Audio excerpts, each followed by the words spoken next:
much of the discussion tonight will focus on the economic impact of immigrants here in Mississippi.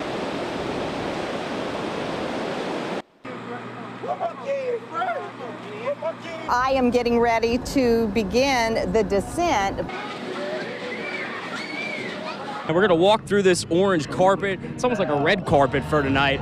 Teams are warming up here out at Madison Central, and we're going to get you highlights of this one and post-game. It is a little chilly out here, so I got to say, if you are headed down to the Canton Christmas Parade, you'll need to bundle up.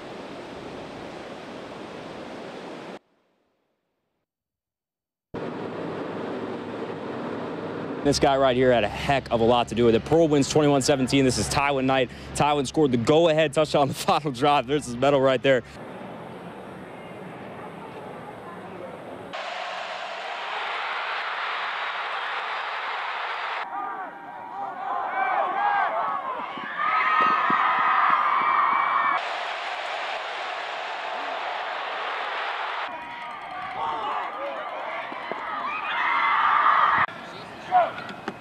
Come on.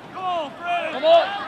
This is the granddaddy of them all. This is the 200-yard suspect pursuit course.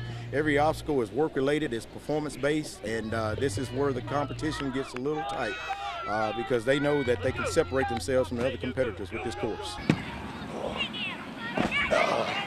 But we've got 30 agencies represented, 138 competitors from as far north as New Jersey and Cranberry, Pennsylvania. You make friendships, you make contacts, and you see the same friends each year, and at the same time staying fit and staying able to serve and perform the duties which we're sworn to uphold.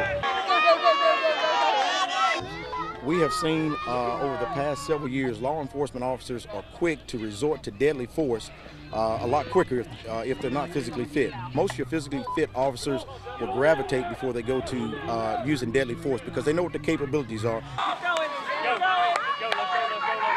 Defending champions, Mississippi Highway Patrol, but it's going to be tight. This competition is actually honing skills, but it's very important for law enforcement officers to keep this skill set sharp.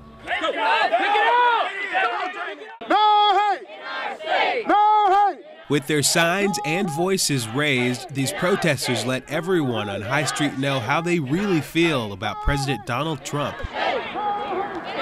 He does not represent civil rights. He represents racism, he represents misogyny, he represents xenophobia, and to bring him here is a slap in the face. Mississippi has a very long and complex history of civil rights issues, and a president that complains about people protesting at the NFL and basically says that white supremacists are just as bad as people that are protesting them should not be present at the Museum of Civil Rights. Many have called the protests sad and disrespectful, arguing that having a sitting president visit the state is an honor regardless of political stance.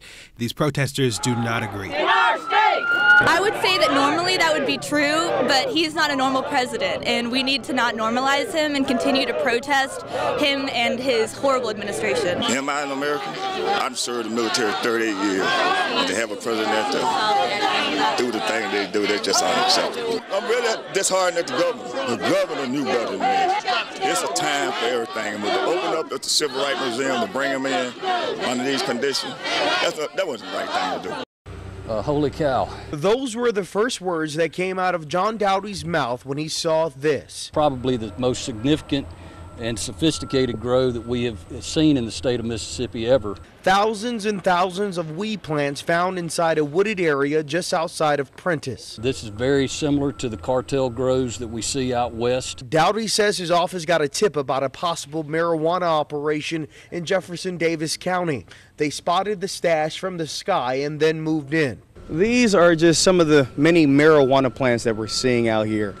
MBN Director John Dowdy says that this entire operation, street value, would cost about $10 million.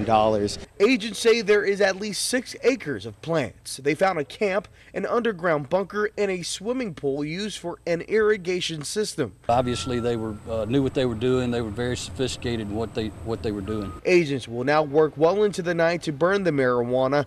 Dowdy says he is glad that they are finally putting a lid on this pot. We got to do what we got to do to keep this dope off the street. Andrew Nomura, WJTV 12.